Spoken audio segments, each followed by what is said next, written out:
excited to spend this evening with you all. I'm from India. I'm from India, Bangalore. So we have Austria, Germany, and India here. Wonderful, wonderful to have you guys. Rasha, we just met. And I love the TEDx Gateway community. Been part of this Absolutely for 6 years or 7 years now. It's wonderful. And Yanis, I'm not sure. There was so much talk about, but I think we actually never really met in person. Can it be?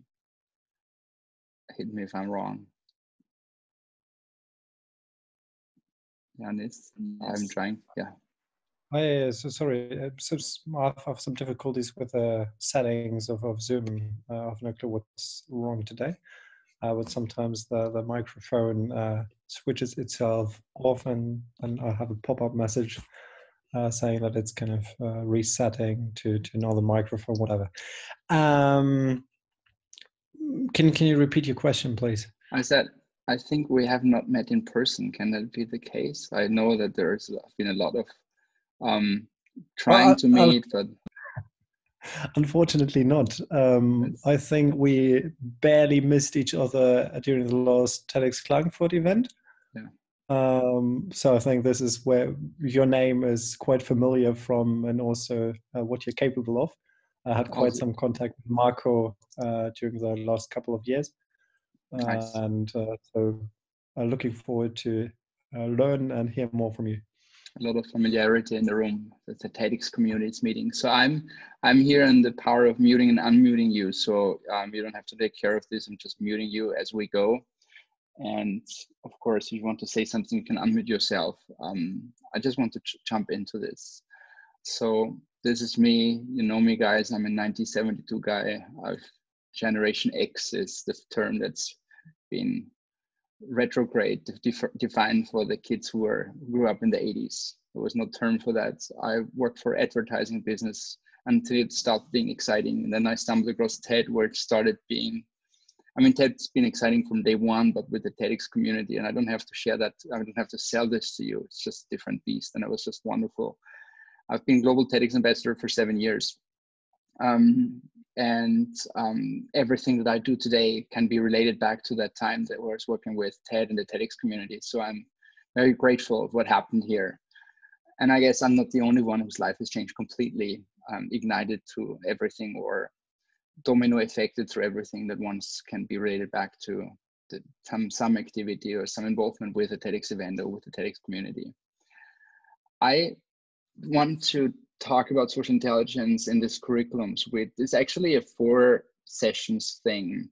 I call this the Business Ninja curriculum, and this is level 1, because the real thing is a 2 days, almost 48 hours in a row. No, it's 10 days on day 1 and 10 days on day 2. Very intense workshop where I go through different talks and practices with the group, because I think there is it's a lot less complicated. Future is a lot less complicated than we think it is, and there are certain things that are just the foundation of how we can see things differently, to come up with new stories and change the games. And social intelligence for me is the foundation, because it basically means that you know how to behave, that people like you around them, which is not about analyzing the audience or analyzing people around you. It's a way of behaving that people enjoy having you in their midst.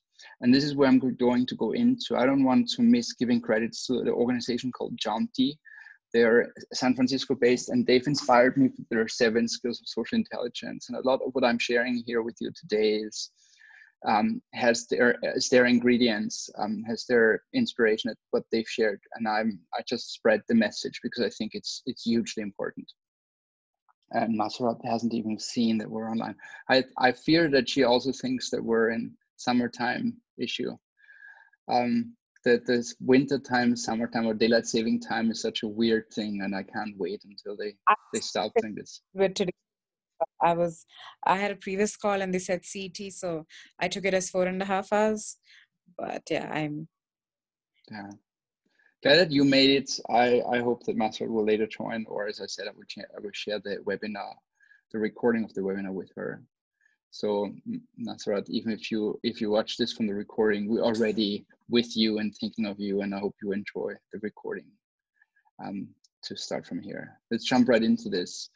The way we behave and the way we react on situations is very much related to how our brain functions. It's all the chemical process, and when we go back to the reptilian brain, where it's basic functionality, and then the second evolution was the brain that tackles emotion, and only the youngest revolution of the brain is actually into the logic. So when we see in the behavior very much of 1719. I don't know why this is talking to me. Very much of the instant behavior comes back from a time, sorry, comes back from, I just want this to turn off everything. Comes back from this reptilian brain, where even if we think about it, the emotion and the logic is an add-on. So instant reaction sometimes is a wrong reaction, and the more educated we are in the way how we react on things, the more we go into the logic and emotional brain, or emotional brain and the logic in our response to people. And of course, this also means a transfer from a world about me into a world about we. And the we means that we create connection. I don't know why this is still connection-y. This is not, there's not an Italian presentation. I've made up the word connection-y. Sounds very Italian to me. It's a typo. What we're basically talking about, also a big foundation, is status. And when we look into status, which is a huge, gives a huge impact on how we're behaving in society, we differentiate between internal and external status. So what do you guys, let me unmute you. What do you guys think are the differences between internal and external status? So when it comes to external status, I'm thinking about owning a car. You might use terms like a fancy car, which might also be specifically be intended to impress people around you and give away that you might be wealthy, that you are likable, and that people assume that by creating this external status, it creates a message about themselves. Mm-hmm. Good, very good.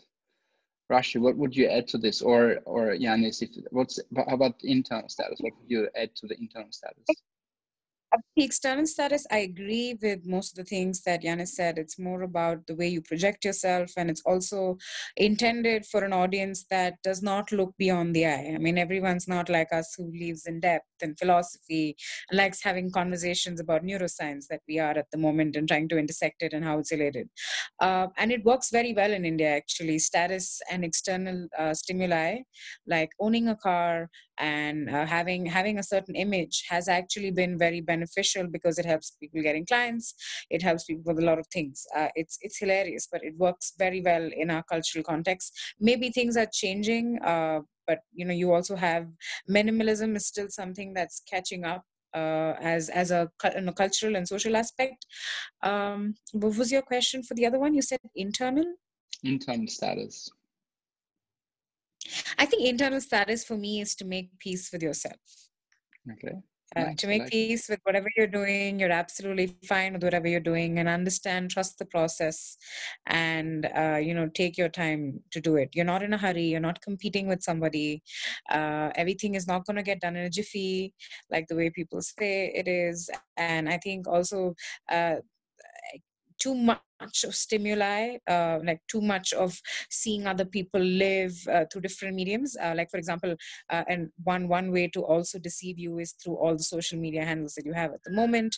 I think it's okay if you take your own time. So for me, internal is just trusting the process that you have, and just going ahead with it. Beautiful. Let me share with you how we're seeing this. So external status, as you all listed, it's material status, right? The things that you have around you. It's also title and education when you use it as a status, and it's also associations, the people I hang around with, right? This is also external status, the network, and of course genetics. How do I look? Am I healthy? Am I strong? What's my body language? This is all external status. And internal status is very much around the skills and the belief system. And then the magic word confidence. Everyone It's kind of the big thing that when I ask people in a real setting what they expect in a in a workshop or in a talk about the social skills, is how can I raise my confidence? And we're all confident. Everyone is confident only at something, right?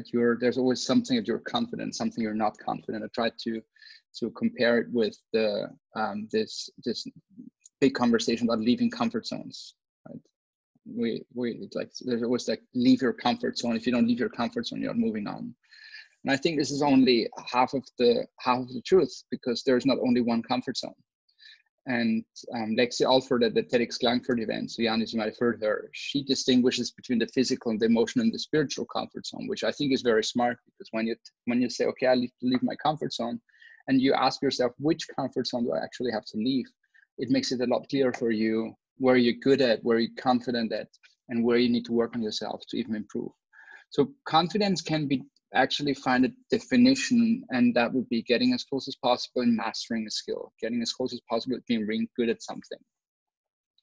So we care about the internal status, right? This is something that we think is more important, and it's also more durable. It's more of who you are and what makes you, and not and for a long run, not for just the length of wearing something or driving in a good car or being in a network event or being surrounded by people. Being surrounded by people is very tricky because it's highly attractive, but people don't look after you. They don't search you. They want to grow by you, or they want to learn from you, or get inspired by you. And the moment they feel like they're not inspired by you, they won't go to you anymore. And if you have some sort of reputation that makes people attract to you, that's only as long as you have this reputation, which might be something that's not even in your hand all of the time. So when you have this and lose this, and you don't have internal status, you might drop a lot in your confidence, right? So we're tackling the confidence, and we're tackling the internal status, and this brings me to the 7 skills of social intelligence, where we start with body language. I don't know who to quote first, if it's Tony Robbins or whoever. I think many people agree that it's only a very small account of the communication is actually words. So when we talk about how to build a talk, or how to be articulate in your ideas, which is also one of the topics that I'm of course very keen into, and there's another webinar on this. I think it's on Thursday or Wednesday morning, whatever. If that's everything that you count on, then you realize only 7% is actually words.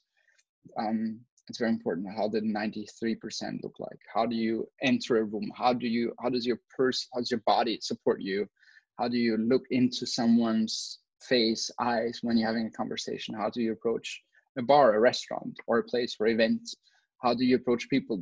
We're going to go into many details as we move on with the other 6. And Amy Cuddy, I guess you know all know her talk. It's just an excellent summary in a TED talk about how body postures, how body language plays a massive role in your communications. Yeah, I guess I mentioned all of this. What's worth mentioning is also the speed. You can see it by people who are very confident. They don't rush. And you can see it a lot by people who rush, that they're not really confident. They want to get over it. They want to get behind this. They want to leave the stage as soon as possible. They want to get out of the situation as soon as possible. They just want to drop something, because actually they can't wait to get out of this situation, because they're not comfortable. They're not confident. They don't feel safe. That's also kind of a good trick. If you're in a situation where it feels a little overwhelming, slow down with everything. Because the moment you slow down your language, and the moment you slow down your movements, the more you can become present in the room, and the more you can inhale the energy of the room and make it work for you. So speed is actually a good trick to overcome, consciously overcome insecurity in an environment. And speed is also part of the body language, speed of talking, and also speed of movement, breathing, all of this. And if you think that one of the things that I'm sharing with you don't make sense, you'd like to discuss, just chime in and say, hey, I'd like to talk about this. I don't want to race through this. about the speed aspect, and I'd also like to know more about the spiritual and emotional aspect of getting out of your comfort zone. I have never explored that realm, and I would like to know more as to how do people do it? How have you done it? Okay, Maybe you can so give an example of I mean, the someone best else. way, the simplest and best way is to direct you to Lexi's talk, because she's really played it out well. But when we talk about the comfort zone, the spiritual comfort zone is the higher things, right? How much can you trust yourself? The emotional comfort zone is, how does it feel for you when you're doing something? And the physical comfort zone is, would you hurt yourself when you're doing it or when you're not doing it? Body posture is physical comfort zone. Human to human interaction is maybe emotional comfort zone. How much can I dare sharing my doubts with you without getting it shot back? When you're in a relationship, very often you've experienced this, I guess, and I assume, I'm sure, I'm confident that you've shared something with your partner, and the moment the partner reacts on what you've shared is the moment where you regret it in first place that you actually shared something. You put yourself in a vulnerable state if you're sharing feedback, and we're going to go into this a little later. This is emotional. And spiritual is when there's nothing more to trust than the things we don't see, like the law of attraction or religions or whatever it is. There's a lot of this energy in the room that we can't see and feel, but it makes us, it's a guiding star. It makes us feel good. It makes us feel bad. It makes us make decisions consciously or subconsciously. There's a lot of this. And when it comes to leaving your comfort zone, when you go back to the comfort zone, it's good to know where you're safe. It's good to know that you're safe with your spiritual self. It's good to know that you're safe with your physical self. It's good to know if you're safe with your emotional self, because you always need, when you go somewhere, like just imagine you're standing on the edge, and then it goes steep down, and you want to lean forward. You want to have someone who holds you so you can lean more forward and just get more into this view or into this momentum of looking down without falling. It's the same with comfort zones. When you want to stretch your comfort zone, it's good to know that there's something that's kind of giving you stability, because this is where you're comfortable at. And if you don't have this, you will never know what it means to leave your comfort zone, because it's not one thing. Does it make sense? Also from what you've shared, for me, it totally makes sense, but it's also heavily intertangled, right? So for example, when you describe the physical comfort zone, and actually I also like your metaphor. So when you lean forward and you have someone holding you, it sounds for me like a strong connection between kind of this physical and this emotional comfort zone. Because on one hand, you can extend your reach by... Wait, you've muted yourself. Let me unmute you all. Sorry, this is exactly what I mean. Somehow I have some auto changes by Zoom. No, but so this emotional one, there's someone holding me, and the other one, I can lean forward without my legs kind of drifting to the side or something like that. So leaning forward means that you're stretching your physical comfort zone, because you might be dead if you drop. But exactly. Being held by someone is emotional or spiritual, whatever. Right? If it's a real thing, it's emotional. If it's a thing that's not real, it's spiritual. Right? You believe in God. You believe in whatever religion, whatever God you believe in, or you believe in the law of attraction. You believe in this idea that things that you visualize will become reality. And there's nothing wrong in any of this. Whatever. If the only thing that's wrong, if it doesn't work for you and you still pretend it works for you, that's wrong. But if you know it works for you, say it again. It also Roxy? denotes the healthy. I mean, if you are able to leap into and stretch beyond that and have someone hold you back, it also denotes that the relationship is also based on trust and accountability. Maybe that's also an important factor that I would probably want to see from the lens of this exercise, which is also very important. Totally. Trust, accountability, experience, right? All these things that you know that worked for you in the past or didn't work for you are informing your future decisions. Shall it be with yourself, or shall it be with someone else, or shall it be in a situation, or shall it be in a thought, in a mindset, right? All these changes that are happening right now are tackling multi senses in our lives, right? We're all the three of them are attacked constantly or questions constantly, and somehow are also safe constantly, right? You somehow also, you always have this, no one can take this experience from you. No one can take away from you that you know what works for yourself and does not work for yourself, right? So I think it's always good to take both, not only to, that's why leave the comfort zone for me is a stupid task, because it's not complete. It's like, do the math. What shall I add, subtract, right? It's a kind of, it's not enough. There's not enough information, right? If I want you to do something, or I'm suggesting that you should do something, I have to give you more information. Just leave the comfort zone. It's not, that's too easy. So if that would be my feedback, I would give the feedback, and it seems that you're very confident in your spiritual comfort zone. How about leaving your emotional comfort zone? Let's put your toes into that water. How does it feel? And this is already something that makes it more clear for you. And of course, and we're going to go into this. So the very last point, and I'm going to share that with you later, is what do you know that works for you?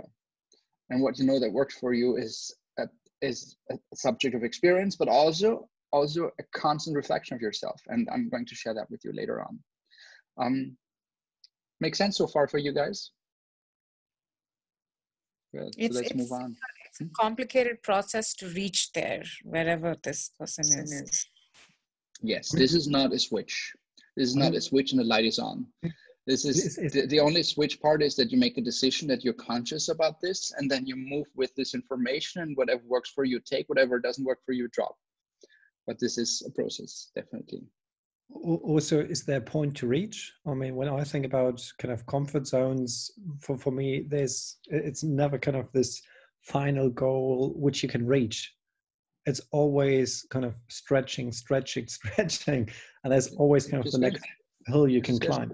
Which is good. I don't know if you ever, if you have a house or ever had a house or lived in a house. When you own a house, when you own your own house, it's never finished. It's a constantly unfinished item in your life. There's always something to fix. And if the last thing is fixed, the first thing gets broken again. Very much so in life. I don't know. I don't want to think about being done with self-improvement, with being done with learning, being done with experiencing. That's, I hope, for all of us, very far away. We're moving on to the conversational agility, and the conversational agility is very dear to all of our hearts, because we're TEDxers, and it's all about sharing an idea. And if you're not able to articulate your idea, it is as if you wouldn't have an idea at all. So we're looking into the art of storytelling. And the art of storytelling applies everywhere, not only on the stage. When I'm talking to you here, it's like a stage, but when I'm talking to you and we meet over a coffee, it's the same situation. When I'm talking to you because we live in the same household, it's the same situation. When I'm talking to you because you're my team, or I report to you, it's the same situation. Whenever we open our mouth, we have to be able to articulate what we're thinking. Otherwise, it is as if we don't think. And of course, I don't know, we're sharing experience, and you might agree or not agree, but very often in conversations, people want others to understand. And also, I know how often you had this in your experience, that your partner said, "You don't understand me." And we can go deeper into this, where this comes from, that everyone wants to be understood, maybe because people don't understand, or everyone wants to hear because people don't hear. I don't know, but when you understand the art of storytelling, it's never about being understood. It's always about igniting curiosity. It's always about wanting more. I want to start a sentence that you want to continue that conversation with me. And if I'm in the conversation, every sentence that I contribute to this conversation should keep the conversation alive, unless I want to kill the conversation. When I'm on the stage and I'm sharing something with my audience, I don't want them to understand. I don't want to ignite curiosity. I want them to ask for more. I want them to approach me and say, "Very interesting, please tell me more." Because curiosity never fades. Curiosity keeps conversations alive, whereas understanding is always overwritten by a new understanding. And if we can all endorse the idea that we get rid of this dying need of being understood and embrace the concept of getting people curious for more, everything changes. The way we speak changes, the way we approach people changes, also the way people respond. How important it is for us, how the way people respond shifts. Because if everything I want to do is make you understand, I'm very disappointed if you don't understand. But if everything I want you to do is keeping me talking, I have to focus on what's interesting for you. So you want to hear that from me. So I keep the conversation alive. And that might be informing you, that might be challenging you, that might be stretching, whatever it is, that there are many, many ways. But I think that's a massive difference in first place, the difference between igniting curiosity and establishing understanding. And of course, when you're in a conversation, it's always highly important to know who you're talking to. And who I'm talking to can be in a talk the beneficiary of the idea, but it's so much more interesting to actually understand who's in front of you. And there are people who feel physical pain if you talk too much. So you can't give them a long blurb because they know after sentence 3 what you're talking. And just out of politeness, they don't leave you, but some even might leave you during the conversation. So in a group setting, when you're keep on talking, and the person knows where you're going to, and you keep on talking, that person who feels physical pain when you talk too much just leaves that conversation. Other people want to get an emotional bond with you. They want to understand where you're coming from, your family, your backgrounds, your hobbies, your ideas, you as a person. Because if you get to the point too fast, they think you only want their money. So you can see already, these are two different poles way apart.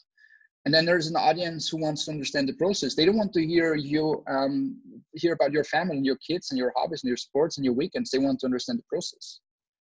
And again, you see it's a complete different audience. And then there are people who can't listen. They always have to talk. And we all stumble across the people who always wanted to talk. Usually consultants always want to talk. They're having a hard time listening. So if you're standing in front of someone who can't listen but always wants to talk, you just have to give them a little information so he would speak out what you want to have placed into the room. Because there's no ego when you're in a conversation. It's about, this is what I'm thinking. I hope this information, this idea is established in the room. That doesn't mean that I have to speak it out. It's already enough if someone else speaks it out. And I think that makes already a huge difference in how you build your talk, how you build your narrative, how you approach a person, how you start a conversation, how you lead a conversation, how you keep a conversation alive. And of course, in the talk scenario, we know that you should give them a reason why they should care, and then there should be an idea. That's TED blurb. I don't have to go deeper into this. I think those two are very clear. And the why me part is also clear, but that doesn't mean that you have to give them a list of achievements, but that they want to see passion. If you guys don't think that I'm passionate about what I'm sharing with you right now, you don't want to listen to me anymore. Right? Maybe out of politeness, or maybe there's some content that you can relate to, but if there's no passion, if you don't feel like I care, why would you care? So if you don't care, why should your audience care? And it's always the speaker cares a little less than the curator, and the audience cares a little less than the speaker. So if the speaker doesn't already care, so why would the audience care? Right? It's a kind of an obvious thing. What's new to a lot of people in this realm of public speaking is you have to know your social agenda. And the social agenda is something that I think is highly important wherever you go. And that doesn't mean that you don't embrace serendipity. That means that you can go to an event and say, I want to have a conversation about the future of education.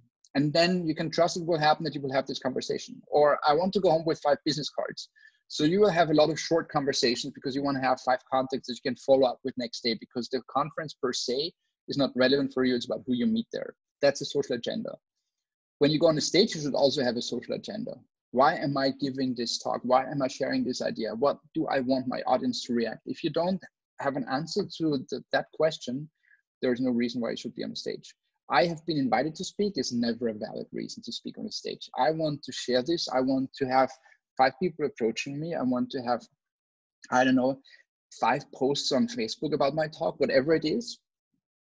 If you determine this, that will be your North Star in the conversation, in the talk, whatever the scenario of communications is. Does that make sense? But isn't I didn't understand the relevance of having 5 posts about the talk. Is that whatever? But some people want this. Well, there is a relevance because that means that my idea is broadcasted.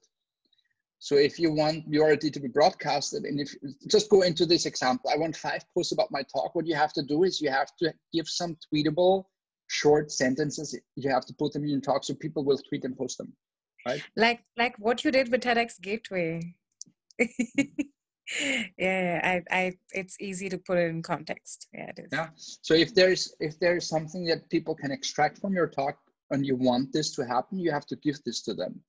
And if there is like, my big sentence is the future of our society will be a lot more from remote connections than from real life connections. And if you want people to post this on Facebook, then you just repeat your sentence, right? Just say it once more. As I said, when you have your social agenda, when you know what you want to happen, you make different decisions than if you just don't know why you're giving this talk. I've been giving this talk 1,500 times. Why this 1,501st time now? Give me a reason. Otherwise, why are you there, right? And if your social agenda is, I want to reach plus 50 people every day, then you have to make sure that you have these connections. Whatever it is, it makes you make different decisions. Make sense? Okay, cool. Assertiveness. Assertiveness is basically the art of giving feedback and not regret it. As I said before, right? This is what we've all been there. We said something, and by the response, we felt like, oh, I shouldn't have said anything in the first place. Everyone has this experience. And there is some passive momentum, which is often a female response. So through my behavior, I want you to understand what you should change. Or an aggressive feedback, which is often a male thing to do. I'm giving you feedback in a way that it's really hard for you to take it, even though you know I'm right. I'm giving you a hard time to take it.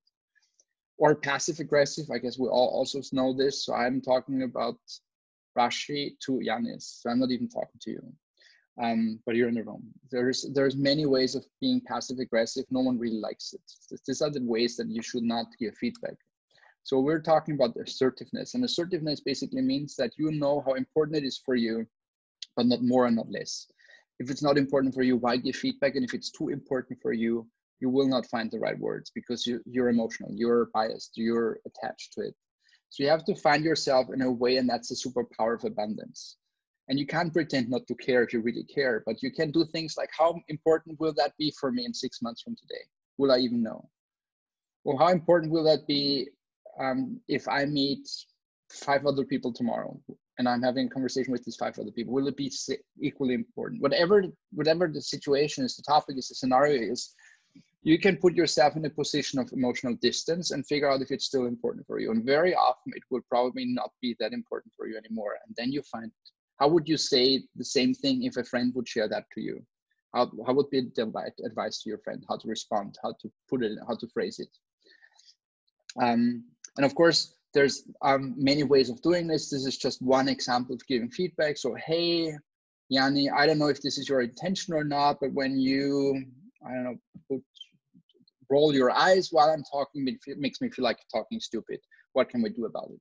So I'm putting it in a room that everyone can actually understand what it's about, but it's not personal. It's something that we should both change to make everyone in the room feel more comfortable. This is a very formative phrase, and I will share the slides with you anyway, so you can revisit every slide to take this. But formal or not, how would you phrase it in a way that you're not emotional attached in a too extended way? That will help you finding the right words.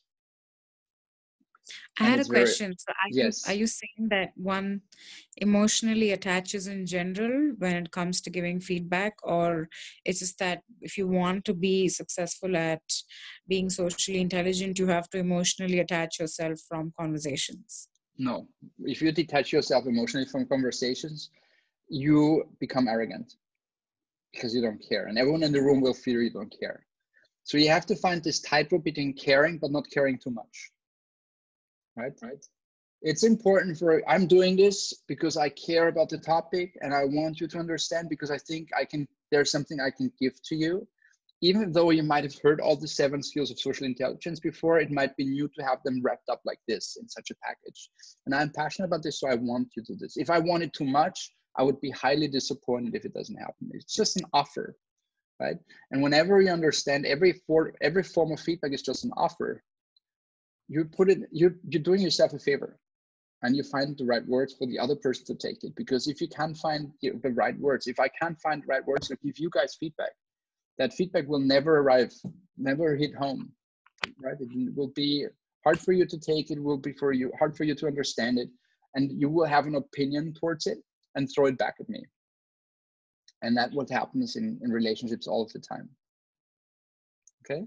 Do you have strategies how to deal with situations where it might be difficult to postpone giving feedback? So until you kind of reach this level of, or the right level of emotional investment?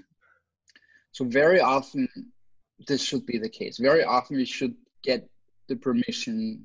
Let me think about it. I don't want to give you the wrong answer. Give me a few minutes.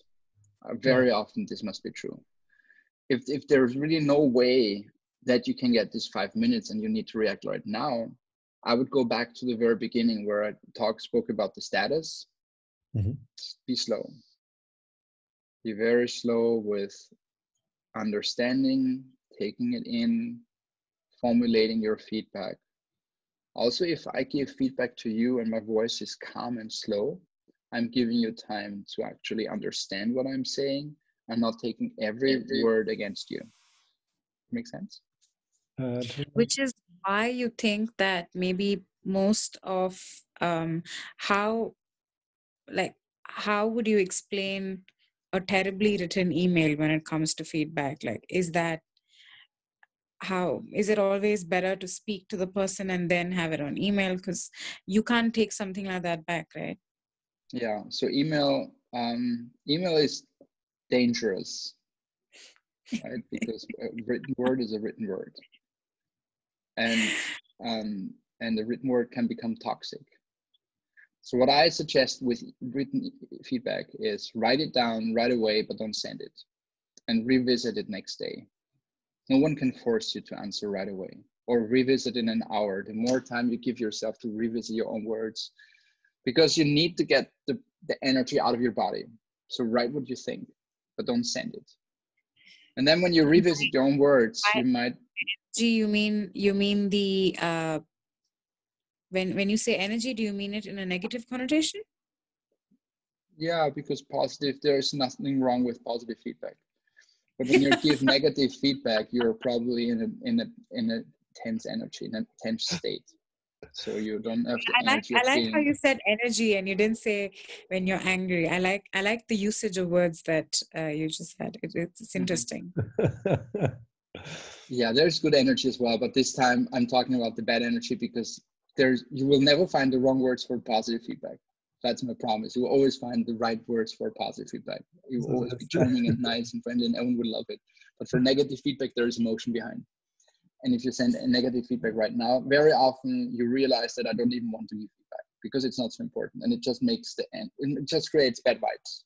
Sometimes it's good to give feedback, sometimes it's important to give feedback, but I think in 80%, you can just swallow it and say whatever. But I've written it down, so it's out of my body. And I think the momentum of writing it down is really good because you get it out of your brain. It's stored on the screen, it's stored on the hard drive.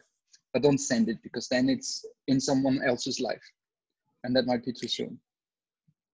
How do I gauge, like, for example, I don't mean to be rude, but I just generally feel that men in my community, or men in general, when you work with them, I think it's a new time to see more women. I mean, let's just face it, women have been working for 30 years now, 40 years now, and I think a lot of men especially in the Asian community, or the Indian context, the South Asian context, how does one, or for example, if you give feedback, they take it personally.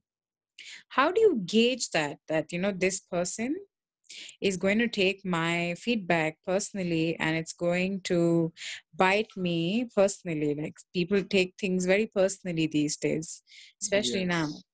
Emotions run high. Especially in a culture where it's new for them to take feedback from a woman. Yeah.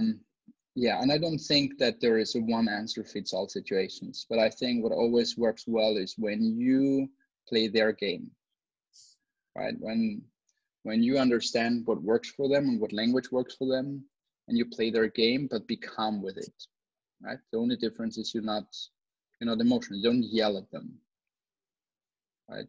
Even though that people say, if I yell at you, you yell. If you yell at me, I yell back at you, because that's the tone of voice that you've chosen. I strongly disagree, because that falls under the category an eye for an eye makes the whole world blind. But no one can defend smart answers, but everyone can defend emotional answers, right? If it's about how you feel about, I can eat you for breakfast. But if you give me facts, there's nothing I can do, right? So if you're good enough to play with facts, you will probably also, do you want to win the argument, or do you want to make the point because you think the point is important for the process? Right? There are so many different situations. Let's assume that no one wants to win the argument because you're not here to fight and not here to win the fight. But this is about understanding that you have something to add to the process that makes sense. And then there is a man giving you a very harsh body language because you're the woman and he's the man. And there are some hierarchies from the old history of Indian men versus Indian women. I think it's a long process, but I believe that smart facts in a calm way, presented in a calm way, can't be beaten. Emotional response, it's just a question who's stronger, right? Who's broken faster, and I will break you, right? If you start being emotional, if you start sharing vulnerability, I will break you. If that's the spiel. But if you give me facts, there's no one to break. No, but then the argument would be more on the lines of how, you're having a conversation and the only reason why the other side is not listening to you, even if you're pragmatic, calm, the only reason is because it's coming from you and it's not coming from another man. How does one tackle that? I just wonder, because without getting emotional, I mean, you need to be very cognizant of the situation that you're in. And this is a new layer then that needs to be added. Do you want him to understand, or do you want him to keep the conversation alive? Do you want him to hear more from you? I want him to understand and then be cognizant of it. But then I also feel that I don't think that a lot of people have room to understand, because my whole idea is that I don't want the process to be hampered. So yes. I want to be heard because I think the inputs are valuable. But if they're not taken by the person, it doesn't make sense of engaging in this. There's no point of engaging in the argument at all. I just repeat myself. I think if you want to keep the conversation alive more than you want to be understood, you find a different language. Right? If you want them to have a conversation with you, you will find a different language than if you want them to understand what you're saying, the point that you're making. Because there are so many rights and wrongs that there is a book that I really like. I don't think it's been translated to any other language. And it's basically, the title would be "The Truth is an Invention of a Liar." And the author is called Heinz von Förster. So Janis, you might want to be interested in reading. It's a German. It's written in German. It's a German book. Die Wahrheit ist eine Erfindung eines Lügners. The truth is an invention of a liar. And he basically says... I did 2 levels of it. Maybe I can understand some parts of it. Yeah. Buy it, read it. It will change. I read it and it changed a lot of my belief system. Because when you look into the sky and you see a plane flying, does it mean that planes are flying?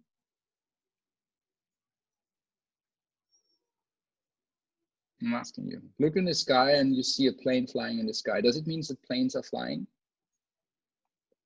The planes are not flying. Someone is flying the plane. Well, there's a pilot. But in generally, if you can see a plane flying in the sky, does it mean that planes can fly in the sky? Yes. No, it just means that right now above your head, this plane is flying in the sky. Okay. And this understanding is basically the baseline of this concept of the truth is an invention of a liar. If you can endorse this, that no matter what other planes are doing right now, up over your head in the sky, this plane is flying. This is the only information that's relevant. And you don't have to care about the fact that maybe other planes are flying at the same time as well in the sky. You start approaching people in a different way. Because then it's not about the truth, it's about your perception of the situation right now. And that can always be negotiated, right? But if you want people to enjoy having a conversation with you, what happens is that they will have a lot easier time to agree with you because they enjoy the conversation with you. One question regarding the feedback culture.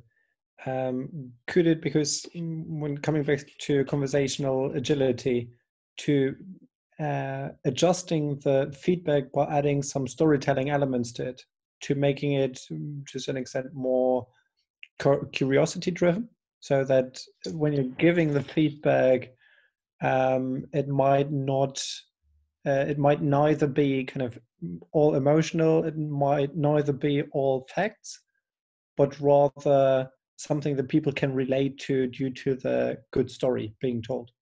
Depends who's, that's why I said, who are you talking to is the first thing to be able to get aware of. Because if you're talking to someone who feels physical pain, if you talk too much and you start going into storytelling, makes sense. He doesn't want to hear your feedback. And if you're talking to the other person and you just give facts, they feel detached. So is the person you're talking to wearing unique colored stuff, or are there a lot of patterns in their outfits? Do they wear do they show status in what they're wearing? Do they have a solid stand, or are they making themselves smaller? Are they open or are they closed? All these little snappy little details will make you learn and understand who you're talking to right now. And also you have everyone's attention for 20 seconds. And these 20 seconds should also, like, for 100% inform you how the next 20 seconds will look like to keep that conversation alive. Right? If you feel like, if you're in the 20 seconds, you understand that someone's looking around in a nervous way because he wants to get out of this, twist into giving that person facts, and so on and so forth. So it's a process, as we said in the beginning, but the more you understand who's in front of you, the better you find the right words to give feedback. And sometimes storytelling might work great and sometimes terribly, because that person just wants you to get to the point. Right? Come to the point, give it to, I can take it. So share me what you want to do, want to say, want to change, right? And the other person would be like, hey, wait, why are you so confronted? Yeah. Okay. We I move had a on. question. Yes. I had a question with the color patterns. I was a little curious about that. What does it say when you say if someone is into plain colors? I also feel that I have all my tastes in clothes have also changed in a while. I used to really like bright colors with a lot of patterns, and now I'm somebody who likes minimal colors. I like one color that goes with something. And that's about it. That's how I like it. And I like it to be, it depends on my mood. I still like bright colors because I'm good at, maybe I would use the word, showing them off. I carry them well. But yeah, how do you determine personalities based on that? So you're never one personality. And also, you know from yourself that sometimes you love chat and sometimes you don't want to have too many people around you. So give me facts and leave me alone. So you're not always the same character, right? So is everyone else. And sometimes you are in a phase where you learn. Sometimes you're in a phase where you teach. Sometimes you are in a phase where you just want to kind of understand what happened right now. And that also determines how much input you're able and willing to take, right? If you want to learn, you respond, you take everything. If you want to teach, you're more into, how can I phrase this in a way that people understand? If you have to digest, if you have to decompress, you don't want any further input or output. You're with yourself, right? So just as everyone else, also you are different characters and personalities. And that probably will reflect, I mean, I don't know, get conscious about this. How does this reflect that your decisions every morning of what you're wearing this day? Right? Is it bright colors or is it calm colors, right? Is it a shiny red or is it a red wine red? Is it Bordeaux red? Is it a lot of patterns and Disney characters, or is it something that's more reduced? That probably reflects, sometimes during the day, you're not in the same mood as you were in the morning when you choose your clothes, you choose your outfits. And that's also at the same time very often a day where you're not comfortable in your own skin, right? Are you still wearing what you want to wear? Are you still seeing how you want people to see you? And when you realize that, hey, I'm not the Disney character, I'm not like this today, but I look like this, you don't feel comfortable in your own skin. Make sense? Absolutely. Nice. Let's come to the fourth one. The skill of responding to any random sentence in perfect British English. Don't we all love the Brits and their dry sense of humor? Humor is always a door opener to everyone's hearts. Even the people who don't want to have too many words in the room, they enjoy a good laugh. So everyone, there is no person who doesn't want to be entertained. Well, maybe there is, but you don't want to have a conversation with these people anyways. And humor is something that you either have or you can learn. Humor is not something that you don't have and won't be able to acquire. And humor is something that you basically tells you that if I'm telling a joke, people respond on it in a way that I want them to respond. That's humor. If I'm making jokes and I'm the only one laughing, that's not humor. That's not fun. There's a German word called Fremdschämen, which basically means that you're embarrassed for someone else's behavior. And when you're in an audience and the speaker is making a joke and he's the only one enjoying that joke, that's what you feel. You don't want to be that speaker. You don't want to be that person who's funny for yourself. And if you feel like, I don't know, I'd like to be funny and I think I'm funny, but I'm not sure if I can convey humor, I'd advise to read a lot about improv. And one of the basic maxims of improv is, if this is true, what else is true? And that already works for so many situations, right? Let's talk about outfit, right? Rashi, giving me the feedback that, Nikki, your outfit looks terrible today. And my response in the realm of, if this is true, what else is true, would be, well, Rashi, it doesn't only look terrible, it's actually not being washed for a month. And everyone will take this, you're taking the density out of the conversation, right? You're taking the tensity, it's kind of, you understood what it's about, you took it, and you don't have to talk about it anymore. It's kind of clear, right? You don't like my outfit, fair enough. And we don't have to talk about the fact that it's not being washed, you know where I'm going to. So this works in hundreds and thousands of situations every day. Improv has so there's this book called Improv Wisdom, and that's in English, so you can both order it on Amazon. And the author of the book basically has her 11 maxims or 11 rules of improv, and that works for so many situations. Say yes basically to everything, right? The moment you say no, you make yourself vulnerable. Don't prepare, because if you prepare too much, and that doesn't mean that you shouldn't prepare at all, but doesn't mean that you should over prepare, you're stressed. Just show up. Don't avoid situations that are boring for people, where you introduce yourself, or where you, I don't know, sorry, let's start anywhere. Just show up means that you have to be there, right? Don't run away from situations. Whatever happens, be there in the situation. Don't flat the situation. Start anywhere is what I've just started talking.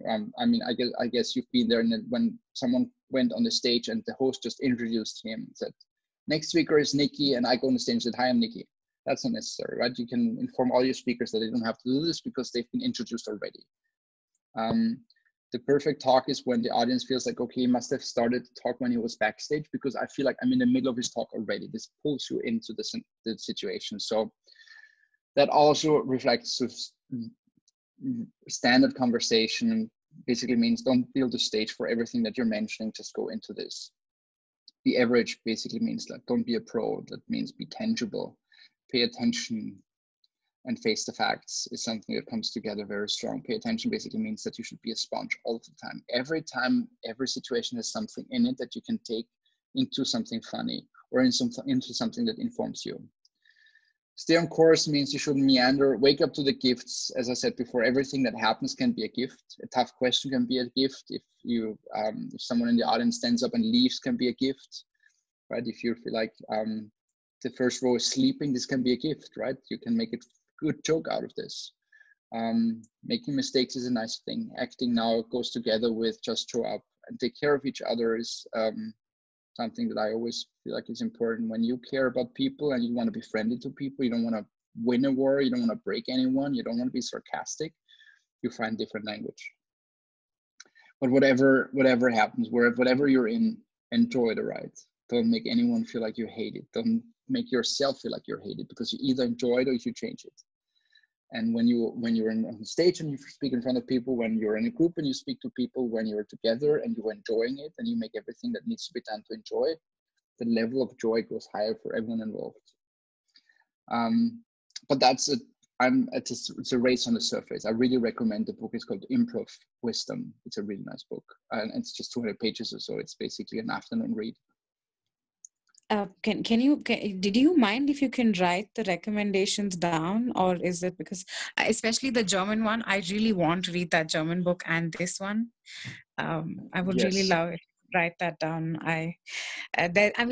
There's time now, so one can actually go through that.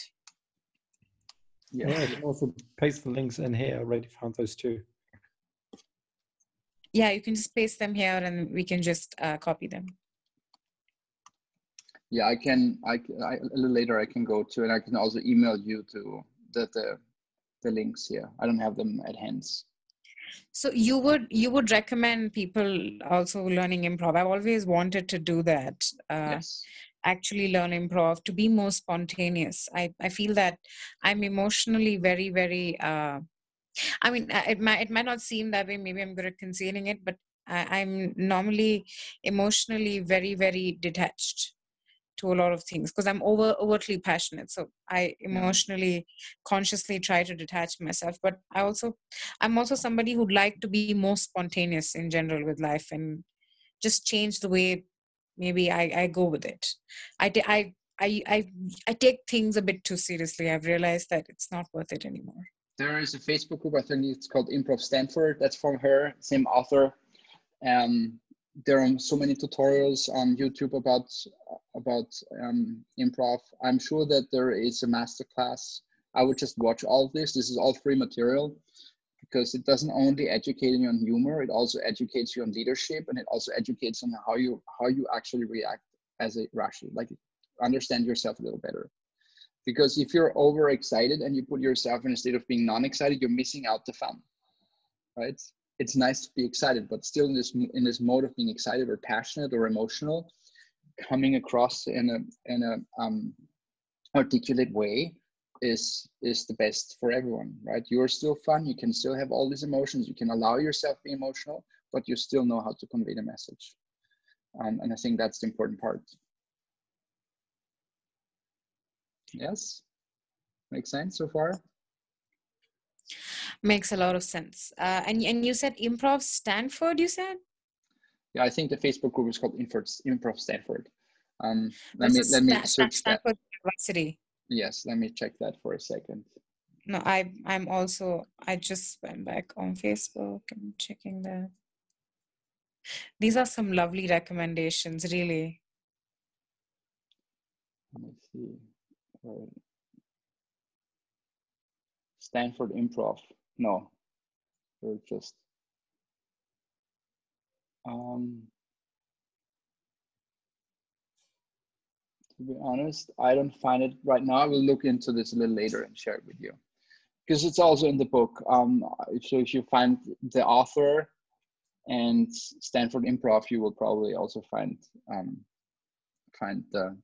that Facebook group. I will search for this later. Charisma, or how we can also call it magnetism. And there's a lot of what we shared before. And again, charisma or magnetism is also something you can learn.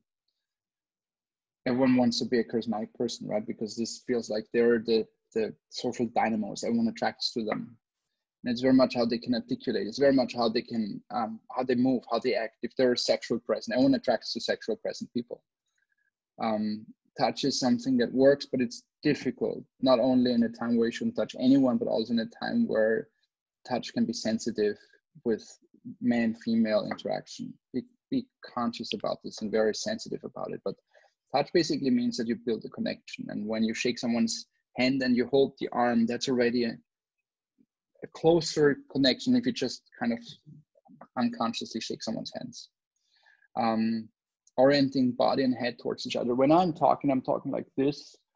You feel like I'm on my own having a conversation, but not with you. So whenever you speak to someone, keep the whole body addressed to the other person.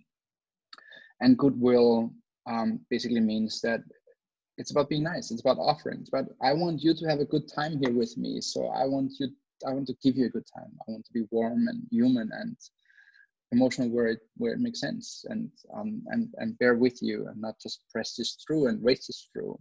And also, as improv says, enjoy the ride. and a lot more. I don't know if you've ever been to NLP. NLP basically is the school of charisma, where some people say it's a weapon, and I agree. It can be abused like any other tool. It can be abused, but also when you see it as a gift, you might change your behavior, because it's not only about manipulating people. It should not be about manipulating people. It's about just behaving in a way that people enjoy having you around, right? And it just makes a lot of difference. If you create a room where you feel comfortable, you are a different person. If you blend in a situation where you don't feel comfortable, you're probably won't find the right words because you don't feel comfortable. Which brings me to the one before the last, and that's approach. There are three ways of approaching people. One is I go to you and say, hey, I'm Nikki, how are you doing? The second one is Rashi comes to me and says, yeah, I'm Rashi, how are you doing? And the third one is Yanis introduces Rashi to me and say, hey, I would like to introduce you to Rashi. So which one is the best one? What do you think? Let me unmute y'all.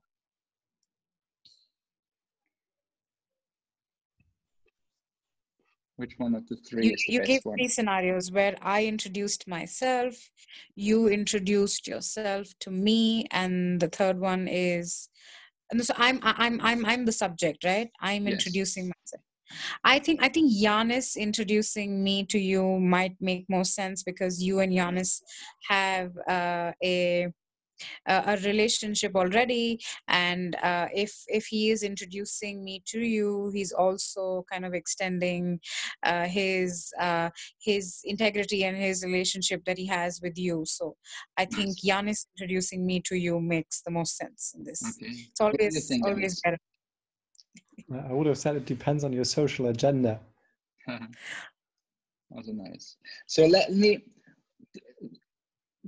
Yanis introducing himself to me or Yanis introducing Rashi to me have two things in common. They're based upon... You're basically taking the lead. You're taking they're based upon hope. You hope Yanis comes. You hope Yanis introduces Rashi. And you don't want to make life decisions based upon hope. It's good to have hope, good things happening, and hope that good things are happening, but you don't want to make life decisions based upon hope. So the good way is me going to Yanis or me going to Rashi and said, hey, I'm Nikki, how are you doing? How can I join this conversation? But for some reason, we go to events and we hope someone's introducing themselves or someone else is to us.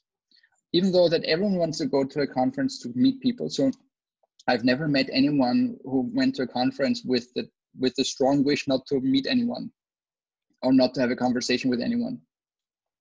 Everyone has the same agenda. I want to go there to have conversation. I want to go there to meet people. But at the same time, most of them hope that they're going to have someone being introduced or have someone approaching them. So even though they agree, they disagree on the action. And Christopher Barat at Forum 1 in Vilnius shared that with the group, and I really enjoyed this, and said there are actually three types of people at conferences. And the first one is the one with the phone. So he's there or she's there and he's watching his phone or she's watching her phone. And you don't want to approach that person because you will become his or her best friend for the rest of the evening. And even though you'd like to go to conference to have conversations, you don't want to have only one conversation the whole evening. So ignore these people. And then there are settings of 2 or 3, and they're either open or closed. So settings of 2 would be 2 people standing like a V towards each other. And they're having a conversation. You can go there and say, can I join you? And they will warmly invite you to join the conversation. And you will be as a 3, closed or open 3.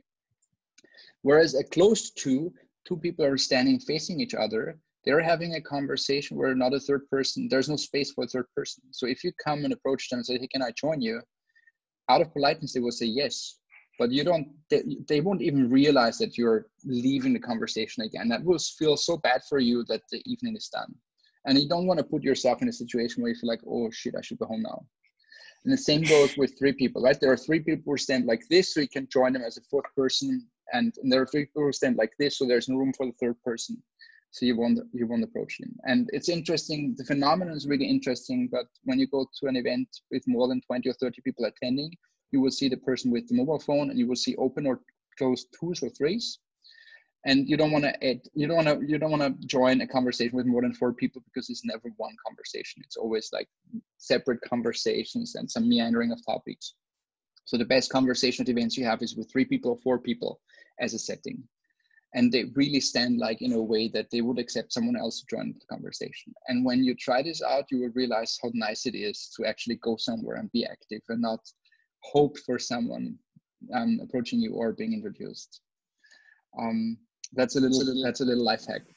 Can you actually, I mean, I definitely enjoy approaching people, but when it comes to asking someone to make an introduction for you, so if you already know that there's an established connection which has a positive connotation.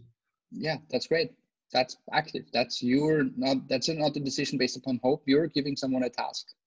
Oh yeah, perfect. So true. Perfect. Makes sense. Right. I want you, Rashi, I want you to introduce me to the speaker. Yeah. It's a task. Wow.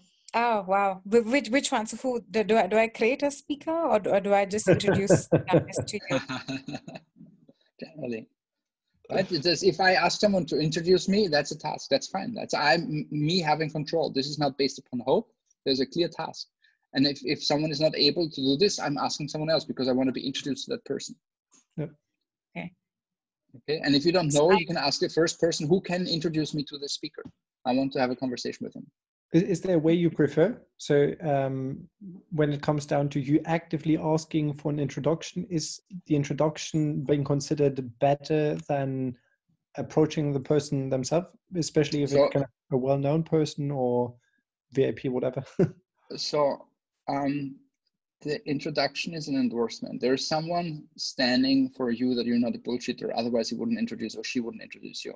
So that's always great. So if it's a speaker or a celebrity or if whatever person that feels like, okay, distant for you, ask for an introduction. If it's just a random participant at a conference, why? Just go there and talk, right? Don't take the detour. But it's never wrong, right? It's never wrong. It's just always a detour. And sometimes it just feels like, just go there and start talking. Yeah. But if you feel like, I'm not sure, I'm not confident, I don't dare, then you should give someone a task. You say like, who knows that person? I want an intro, or please introduce me to that person. That's good. Cool. Okay. We come to the last one. And that's the default setting. And the default setting is basically this concept of understanding how and where you function the best. Because we're bend ourselves into a different version of ourselves because we think other people expect this from us. And then we attract situations or people we don't feel comfortable being surrounded with. And the more we become who we are, the more we know who we are and behave that way, the more we attract people we want around us. Because basically it's about surrendering the fear of failure, right? You don't want to go wrong. You only bend yourself into a different person because you think that others expect you to be like that because you want them to like you. So if you don't care too much because you know who you are, then this doesn't happen anymore because you will only attract who you are. So there is this weird thing. As I said before, I'm bilocal in Vienna and San Francisco, and there's this failure culture from Silicon Valley called fail fast, fail forward. And everyone says we have to do mistakes and embrace mistakes. And this is the most stupidest thing that I've ever heard, because no one really wants to make mistakes. And don't pretend you like to make mistakes. What the idea or what the mindset in Silicon Valley actually is about is whatever you're working on, keep on working on it and don't put the mistake too much attention. You should record it. You should have it somewhere so you can learn from mistake because it informs you about how things don't work. But don't put too much attention of not to make the mistake or to make the mistake fast. Put the attention on what you're actually doing. And most of us are not in the failure business. So unless you're in the failure business, don't put the mistake too much attention, but always stay focused on razor sharp focused on what you're doing. One thing. Second thing, you can't fight procrastination with motivation. It just means that if you start doing this, it just means that you stop being motivated at all. So you're procrastinating and you're not motivated. Will not work. If you understand who you are, be consistent with that. And be harsh because it's your lifetime. So you don't want to pretend you're someone else, and you don't want to bend yourself to someone else. And no is a no. And most of the time in your life, no one is holding a gun on your head for a yes. You can always say no. A friend of mine inspired me by the sentence, get out of by me and enter through me. And by me basically means that you're taking control of the situation, which is already, the third person is the victims. Like I'm not guilty. It happened around me. So that's, I don't even want to talk about this character. I'm talking about the character who takes responsibility. And the by me is you take charge of everything that's happening, right? I'm responsible for the future. I'm responsible for the past. I'm responsible for my actions, and all my actions lead me through results, and I take responsibility for the results. It's a good way, but it's a very exhausting way. And the through me basically means that you know that there are principles and laws around you that work. And everyone has a different woo-woo border, right? I don't know if you ever read The Secret or any book about the law of attraction. For some people, this is far beyond their own woo-woo edge. Where you go like, okay, I don't believe in the fact that I can visualize things. But the more you understand that like attracts like, that thoughts attract situations, that who you are attracts people who are around you, the more you understand that working with these principles makes your life easier. Because it basically means that if you, no, let me put it differently. Here's a little task I'm going to give to you from now on until the rest of your life. Isn't that a nice task? And the task is every evening when you go to bed, you ask yourself, was today a good snapshot of myself? Was I the person I want to be? Because if you ask this question every day before you end your day, you will soon realize that if the answer is no, you missed being who you want to be for a day. And that's not acceptable. And the more you ask yourself these questions, the more you make decisions on becoming who you want to be. And that's basically what we're talking about. Because if you know what works for you, if you know who you are, if you know the version of yourself that you want to be, you also know what energy works for you and what decisions work for you.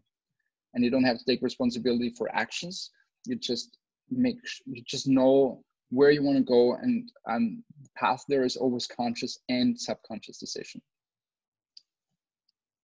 Too complicated or make sense? This is it went a little over my head, being honest, with the whole subconscious thing. But then yes, I'm slowly absorbing things. Okay, have you read The Secret? Parts of it. It was too heavy for me. My mom has it. Do you have Netflix? I do have Netflix. Watch it on Netflix. Which is again quoted by my parents, but then yes, I do have Netflix. Watch it on Netflix. It's a 1 hour investment, and I mean, as I said, everyone has their own woo-woo. It's like I don't think that works. Fair enough. But if you can embrace it, I can embrace it. And if you can embrace it, basically means that who you are determines who's around you, and what you think works for you will work for you, and what you think does not work for you will not work for you. And there are so many people giving talks about your financial thermostat, which is also something I'm going later into. This basically just means if you think that $50,000 and earning $50,000 per year is a lot, you will never earn a cent more than that, or maybe not even 50,000. If you think $1 million is not enough, even if you have everything and lost everything, you will soon have everything again, because that's your thermostat, that's your blueprint. And that's fine for finances, but that's also true for jobs and situations and people around you. So are you trying to say that having a self-fulfilling prophecy actually helps you reach your one's desired goal? So what's the guy who runs Google X? Who ran? Astro Taylor. No, it's actually not Astro Taylor. It was Gordon Moore who said it's not self-fulfilling prophecy. Self-fulfilling prophecy doesn't exist. Basically, it just means that you make decisions towards it when you know where you're going. Right? It's not self-fulfilling. You just make one decision after the other. It's a journey. It's a path to get there.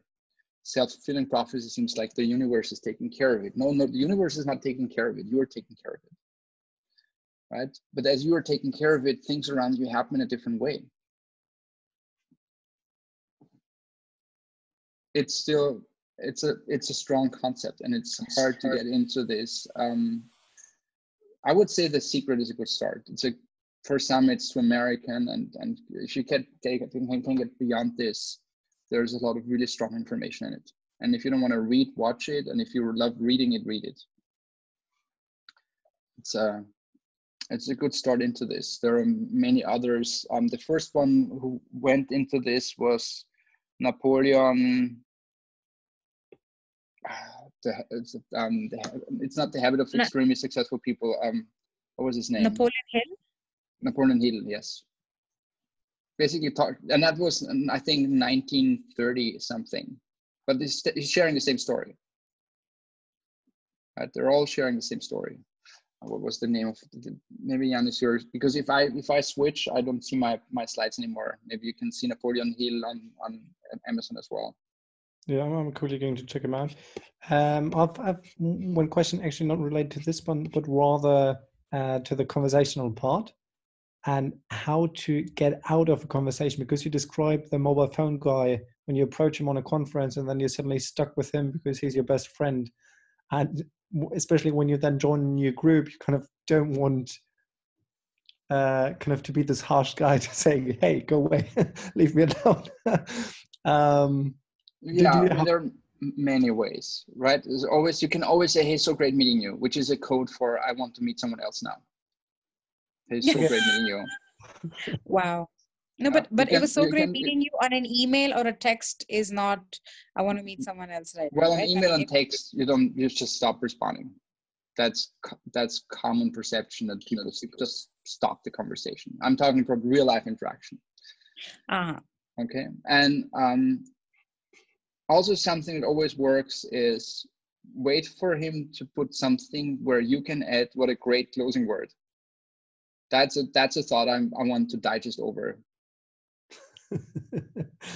Everyone knows what you're talking about, right? Everyone, even that person will understand.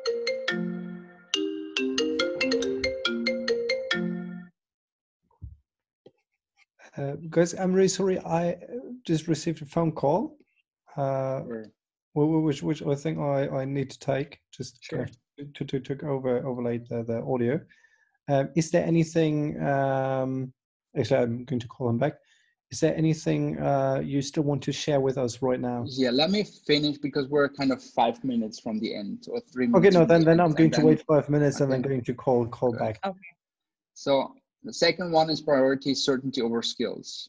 Certainty means that you have internal state, and skills means that you have something acquired externally. There are people who constantly studying. That means they're just chasing skills to get certainty. It's not going to happen. Fourth one is upgrade your peer group. You will become the average of the 5 people you surround yourself with. It's tough, but it's true. And if you surround yourself with people who are having constantly the worst phase of their life, you're going to strand in the worst phase of your life very soon as well. I know it's hard to sometimes drop friendships and become harsh, but you have to take care of yourself in first place, right? In the plane, when it gets about the oxygen mask, you have to put on the oxygen mask on your face before you help someone else. Otherwise, you don't help anyone if you're broken. You don't help anyone if you're down. You don't help anyone if you don't have energies. And you're the only one responsible for your own energy. So sometimes it's hard to respond to someone in a bad state of his or her life with, I'm so sorry, I can't help you right now. But you have to be careful that it doesn't become overwhelming with people having a bad situation. The financial thermostat is something that I mentioned earlier. Is like, write it down on paper. It's like, what's my annual income that feels good for me? And if that's $500,000, you're going to make $500,000. And there's a lot more behind that, but I'm racing on the surface now. I said before that that's the task. Was today a good snapshot of myself? Was I the person I want to be? And if you do this every day, you become that person. That's my promise. Thank you.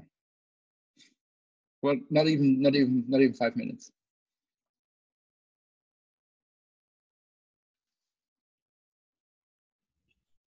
And you're all muted. You should be. Sorry, once again, my audio settings somehow kind of interrupted the last sentence you just said. Yeah. Can you please explain? Can you please repeat the question? Which question? No, you said you wanted an interpretation about what exactly? It was a little blurry for me as well. I did not catch that. Okay, let's go back to where you've understood me last. Did you get that? Oh yeah, We had a discussion I about got this. all of that. I got all of that. That was perfect.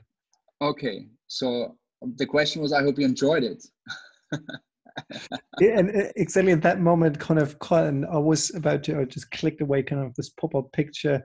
I was about to do some virtual clapping. Really enjoyed it. Yeah, especially like in this intimate. So sorry. I'm doing some virtual clapping already. Nice. Thank you for the clapping. Well, Yeah, we can happy to keep this conversation alive. I'm ending the recording